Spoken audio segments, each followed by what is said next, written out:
मैं Deenbandhu Tiwari, associate professor समाजशास्त्र विभाग, लाल बहादुर शास्त्री पीजी कॉलेज, पंडित दीनदयाल उपाध्याय नगर, चंदौली। मैं आज एक बार फिर अपने एमए सेकेंड सेमेस्टर समाजशास्त्र के विद्यार्थियों के लिए एक अगली पुस्तक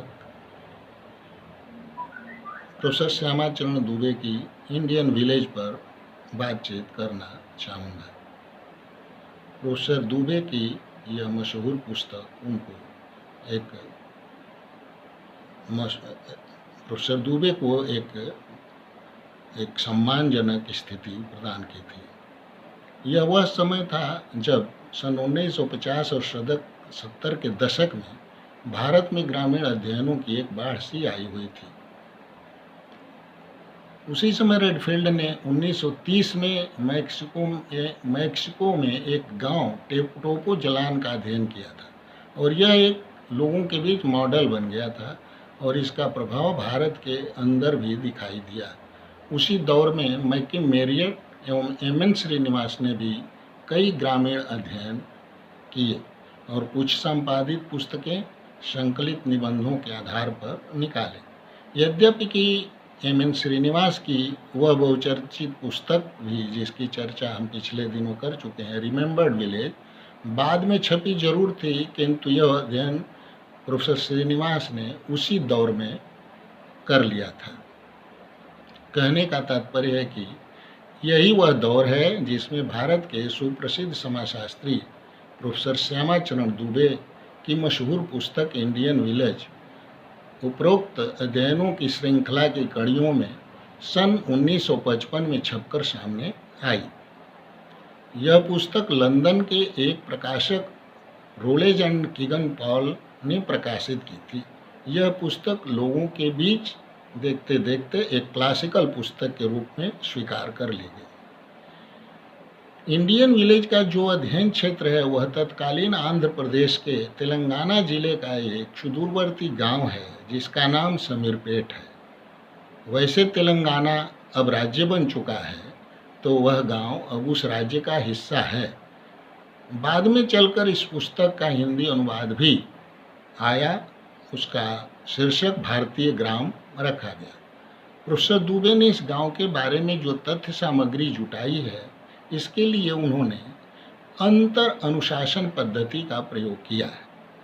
अपने अध्ययन दल में उन्होंने पशुओं से संबंधित जानकारी प्राप्त करने के लिए पशु डॉक्टर, आर्थिक मुद्दों की तस्वीर जानने के लिए अर्थशास्त्र के विद्यार्थी और ऐतिहासिक पृष्ठभूमि की जानकारी के लिए इतिहासकार इत्यादि ऐसे ही विभिन्न विधाओं के लोगों को एक साथ जोड़कर अपने अध्ययन दल में शामिल कर और इस समीरपेट गांव का एक मुकम्मल अध्ययन हमारे सामने प्रस्तुत किया। और भारतीय गांव का यह अध्ययन अपने आप में एक मूल्यवान अध्ययन बन गया और प्रोफेसर दुबे अंतर्राष्ट्रीय स्तर के समाजशास्त्री, मानवशास्त्री बन गए। वस्तुतः प्रोफेसर श्यामाचरण दुबे मूल रूप से अपनी पढ़ाई राजनीति शास्त्र में किए हुए थे और अपना शोध उन्होंने मध्य प्रदेश की एक कमार जनजाति पर किया था। यह कमार जनजाति के लोग मूल रूप से स्थानांतरित कृषि करने वाले एक आदिवासी के रूप में अपनी पहचान रखते थे। इस अध्ययन में कमार जनजाति की गहराई से पड़ताल प्रोफेसर दुबे ने किया था। अतः यह अध्ययन उन्हें वह प्रतिष्ठा दिला दिया जिससे वे एक मानवशास्त्री के रूप में अपना स्थान बना ले। प्रोफेसर दुबे का वास्तविक जीवन नागपुर के एक कॉलेज में अध्यापन से शुरू हुआ। इसके बाद वे लखनऊ विश्वविद्यालय आ गए और यहाँ भी उन्होंने राजनीति शास्त्र में ही अध्यापन कार्य किया। यहीं पर उनकी मुलाकात डीएन मजूमदार से होती है जो उस समय एक प्रतिष्ठित मानवशास्त्री हुआ करते थे। प्रोफेसर दुबे ने मजूमदार के साथ मिलकर लखनऊ से ही ईस्टर्न एंथ्रोपोलॉजिस्ट अखबार निकाला। फिर लखनऊ से प्रोफेसर दुबे उस्मानिया विश्वविद्यालय पहुंच गए और इसके बाद वे मध्य प्रदेश के सागर विश्वविद्यालय में प्रोफेसर के पद पर नियुक्त होकर आ गए। प्रोफेसर दुबे सागर विश्वविद्यालय के बाद एंथ्रोपोलॉजिकल सर्वे ऑफ इंडिया और national institute of community development का हिस्सा भी बने, किंतु अपना अध्ययन उन्होंने जारी रखा। एक स्थापित मानवशास्त्री के रूप में अपनी जगह बना चुके प्रोफेसर दुबे का प्रशासनिक पदों पर भी काम करने का बहुत लंबा चौड़ा अनुभव रहा है। जिस क्षेत्र में वे गए उस क्षेत्र से जुड़े विषयों को ही अपने अध्ययन का हिस्सा बना लिया। उत्तर भारत में वे हमेशा छाए रहे। उनका समाज विज्ञान में एक दबदबा बना हुआ था। वे उच्च कोटि के वक्ता भी थे। वे हिंदी व अंग्रेजी में समान रूप से बोल और लिख सकते थे।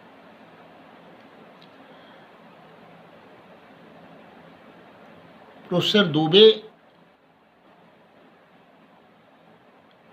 इसके अलावा उच्च अध्ययन संस्थान शिमला एवं जम्मू विश्वविद्यालय के कुलपति के रूप में काम किए। कहने का तात्पर्य है कि वे लगातार एक प्रशासक और एक अध्येता के रूप में दोनों मोर्चों पर अपनी बौद्धिकता का परिचय देते रहे। प्रोफेसर दुबे बहुआयामी प्रतिभा के धनी लेखक थे। वे विकास की कई संस्थाओं से जुड़ते गए, इसलिए उनका जुड़ाव ग्रामीण विकास, आधुनिकीकरण और प्रगतिशीलता से अधिक था।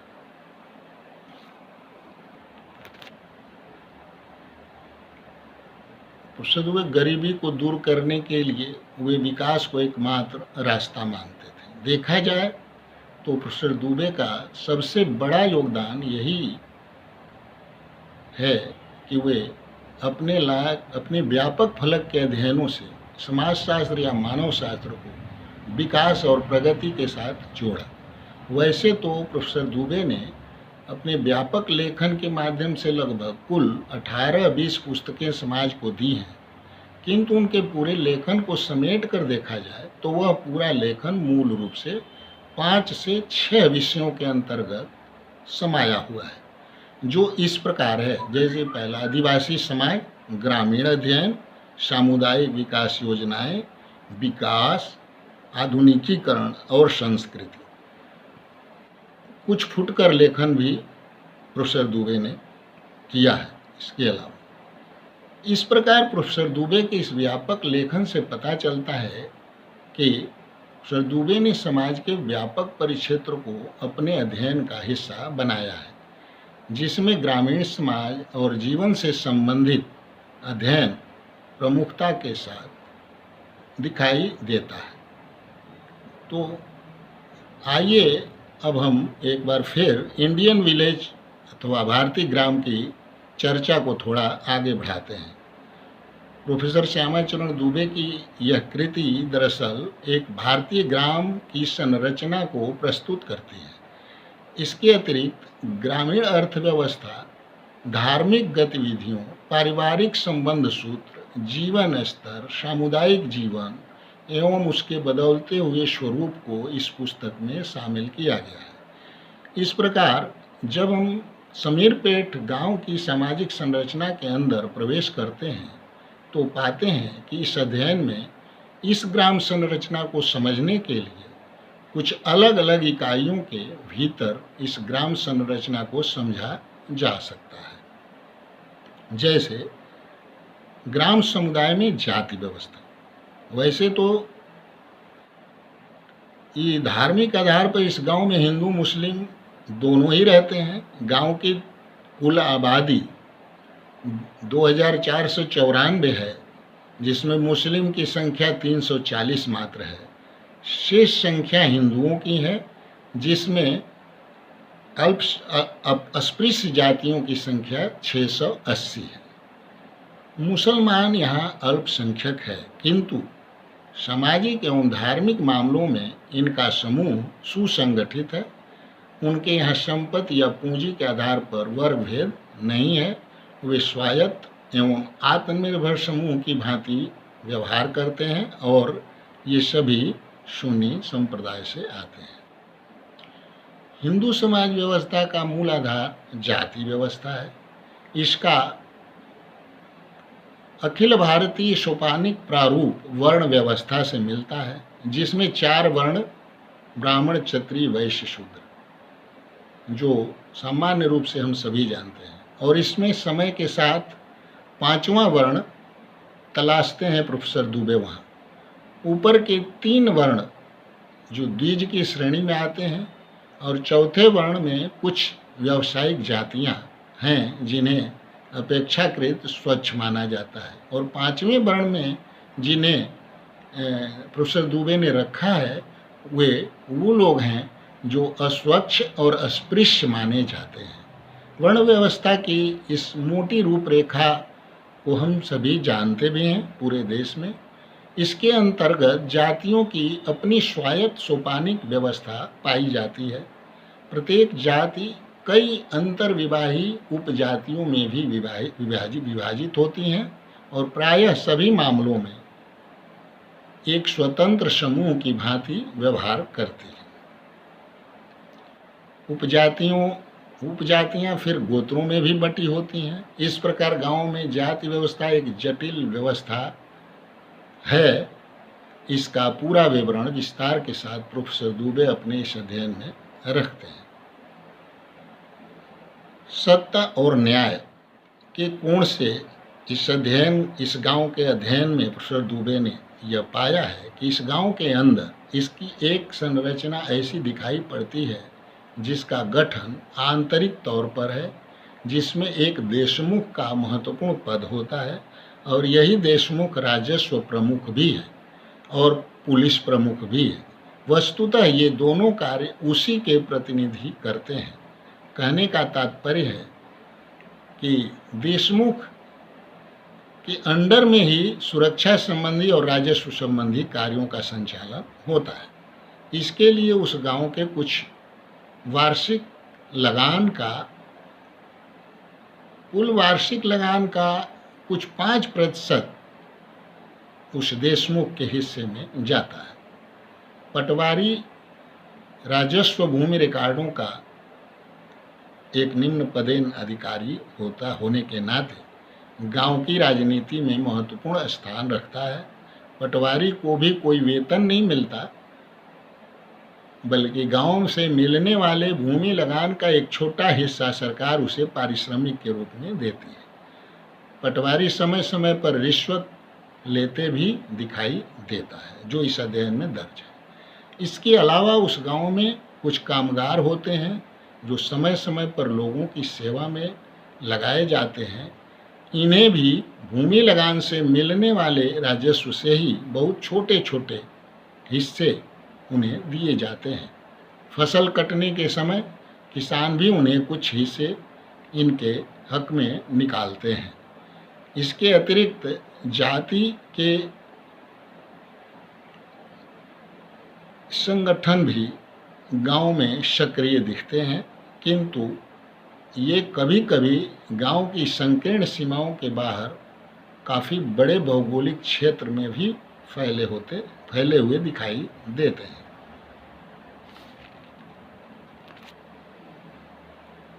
गांव के अंदर जातियां सामाजिक कार्यों में आदान प्रदान तो करती ही हैं, वे दूसरे जनपदों तक भी अपने सामाजिक संबंध रखते हैं। जातियों के संगठन भी कई स्तरों पर पाए जाते हैं। इनकी पंचायतें अपने अपने समाज के हितों का ध्यान भी रखती हैं और रीति रिवाजों एवं परंपराओं का संचालन भी करती हैं। साथ ही इन परंपराओं एवं रीति रिवाजों को तोड़ने पर दंड का भी विधान बनाती हैं। सभी स्तरों की पंचायत के प्रमुख अलग अलग होते हैं। यहाँ अंतर ग्रामीण पंचायतें भी देखने को मिलती हैं। ये पंचायतें जातीय संकीर्णता से ऊपर होती हैं। जब भी दो गांवों के बीच झगड़े होते हैं या कोई मुद्दे आते हैं तो उसका निपटारा अंतर ग्रामीण पंचायत ही किया करती है। इस प्रकार भारतीय ग्रामीण संरचना अगर देखा जाए तो इतनी सरल भी नहीं है जितनी ऊपर से दिखाई देती है। तो प्रोफेसर दुबे अपने अध्ययन में उन पूरी जटिलताओं का विस्तार से वर्णन करते हैं। यहाँ इस गांव में धार्मिक गतिविधियां सामाजिक संरचना के भीतर अपनी मौलिक छवि प्रस्तुत करती हैं। समीरपेट गांव में धर्म का जो स्वरूप दिखाई देता है उसमें मूल रूप से लोकरीतियाँ, पुरा कथाओं, महात्माओं के धार्मिक उपदेश, प्रदेश स्तरीय धार्मिक विश्वास एवं पूजन विधि तथा स्थानीय देवी देवताओं की पूजा तथा संस्कारों का अनूठा मिश्रण यहाँ देखने को मिलता है। बहुदेववाद, एकेश्वरवाद तथा जीववाद यहाँ एक साथ विद्यमान मिलते हैं। इसी प्रकार पर्व और त्यौहार जो अखिल भारतीय परंपरा के प्रतीक भी हैं, अपनी प्रादेशिक व्याख्या प्रस्तुत करते हैं। दशहरा, दीपावली एवं होली इत्यादि त्योहारों पर यहाँ के लोग अपने पौराणिक पात्रों को केंद्र में रखकर अलग तरह का अपना स्मरण दिवस मनाते हैं। जैसे दशहरा में कौरवों पर कृष्ण की सहायता से अर्जुन विजय, या होली पर कामदेव का दहन, दीपावली पर कृष्ण द्वारा नरकासुर वध को स्मरण दिवस के रूप में मनाते हैं। कहने का तात्पर्य है कि इसमें स्थानीय परंपरा यहाँ यह दिखती है कि जैसे दशहरे पर राम की विजय रावण पर न मनाकर इस स्मरण दिवस को नहीं मनाते, बल्कि वो अर्जुन की विजय कौरवों पर कृष्ण की सहायता से मनाई जाती है। अर्थात इसे प्रादेशिक या स्थानीय परंपरा के चिन्ह यहाँ दिखाई देते हैं। इस अध्ययन में इसे बखूबी प्रस्तुत किया गया है। अब हम यहाँ ग्रामवासियों के एक अलग कहते हैं कि धर्म के नाम पर जो कुछ बहुत सारे जो मिथक चलते हैं, तो इस गांव में भी वो चीज़ें दिखती हैं। और वो चीज़ है कि ग्रामवासियों के लिए यहाँ भूत प्रेत चुड़ैल आदि का अस्तित्व वास्तविक है। यहाँ भाग्यवाद को प्रमुखता दी जाती है। कर्म का फल मनुष्य को भोगना पड़ता है। साथ ही पुनर्जन्म में अटूट विश्वास रखते हैं यहाँ के ग्रामवासी। हिंदुओं के लिए तीर्थ स्थल या पवित्र नदियों में स्नान धर्म के अंग माने जाते हैं। इस प्रकार यहाँ संस्कारों की यह धार्मिक संरचना क्रियारत धर्म पर आधारित है। अगर संस्कारों के भावात्मक पक्ष को देखा जाए तो गांवों में उसमें पर्याप्त लचीलापन है। इसमें हिंदुओं के धार्मिक एवं आस्थाओं का सहज एवं सरल रूप दिखता है। जहाँ एक तरफ हिंदू धर्म में ब्रह्मा विष्णु महेश आस्था के केंद्र में है, साथ ही राम कृष्ण की पूजा होती है, वहीं कुछ स्थानीय स्तर पर भी देवी देवता अपने प्रभुत्व के साथ दिखाई देते हैं। समीरपेट भी इसका अपवाद नहीं है। यहाँ पर यह बता दें कि एक रोचक बात कि बड़ी चेचक जो पूरे देश में एक बीमारी है, बड़ी चेचक के लिए यहाँ पोचम्मा देवी, छोटी चेचक के लिए मुत्यालम्मा देवी, हैजे के लिए महाकलम्मा देवी, फोड़े फुंसियों के लिए एलम्मा देवी, गांव की सीमा के लिए मौसम्मा देवी इत्यादि की पूजा लोग करते हैं। इसके अतिरिक्त गांव के सभी लोगों का भूत प्रेतों में विश्वास है। इसी बात ही जादू टोने में भी यहाँ यकीन किया जाता है। देवी देवताओं के प्रकोप में भी विश्वास किया जाता है, खासकर ऐसे अवसर पर जब कोई अनहोनी हो जाए। इस प्रकार हम देखते हैं कि यहाँ के लोग स्थानीय दंत कथाओं, पुरा कथाओं, मिथकों एवं स्थानीय परंपराओं पर ज़्यादा आधारित जीवन जीते हैं। इसके अलावा हिंदुओं एवं मुस्लिम लोगों कि यहाँ वर्ष में होने वाले महत्वपूर्ण त्योहारों का विस्तार से वर्णन इस अध्ययन में किया गया है, जो लगभग पूरे देश में भी मनाया जाता है। लेकिन गांव स्तर के जो भी त्यौहार मनाए जाते हैं, जैसे कुछ ऊंची जाति के लोग ही किसी त्यौहार को मनाते हैं, तो कुछ कामगार लोग तथा व्यावसायिक लोग अपने उपकरणों की पूजा कर अलग त्यौहार मनाते हैं, तो कुछ कृषक लोग अपने बुआई और अपने अन्न खाने का त्यौहार अलग से मनाते हैं। इस प्रकार गांव के कुछ त्यौहार ऐसे हैं जिसमें हिंदू मुस्लिम मिलकर मनाते हैं, तो कुछ ऐसे त्यौहार भी हैं जिसमें कुछ मुस्लिमों के खास त्यौहार में हिंदू और हिंदुओं के खास त्यौहार में मुस्लिम अपनी अपनी उपस्थिति दर्ज कर उत्साह बढ़ाते हुए नजर आते हैं। अब हम अगर देखें तो इस गांव के अध्ययन को अगर एक निष्कर्ष और एक सार रूप में अगर हम आपके सामने रखना चाहें तो खास रूप से यह अध्ययन कह सकते हैं कि यह अध्ययन रेडफील्ड के मेक्सिको गांव के अध्ययन से मेल खाता है। कोई गांव पूर्ण रूप से स्वायत्त नहीं होता, बल्कि उसका जीवन गांव के बाहर कस्बों और शहरों से भी जुड़ा होता है। यह गांव भी उसका एक प्रतिरूप है। उच्च शिक्षा भी गांव के बाहर यहाँ होती है। देश की लोकतांत्रिक व्यवस्था में गांव जिला, राज्य और देश से जुड़ा होता है। गांव का आदमी गांव का सदस्य तो होता ही है, किंतु वह जाति और एक विशेष धार्मिक संप्रदाय का भी सदस्य होता है। देश की महान परंपराएं गांव में आकर स्थानीय हो जाती हैं, जैसे त्यौहार वगैरह।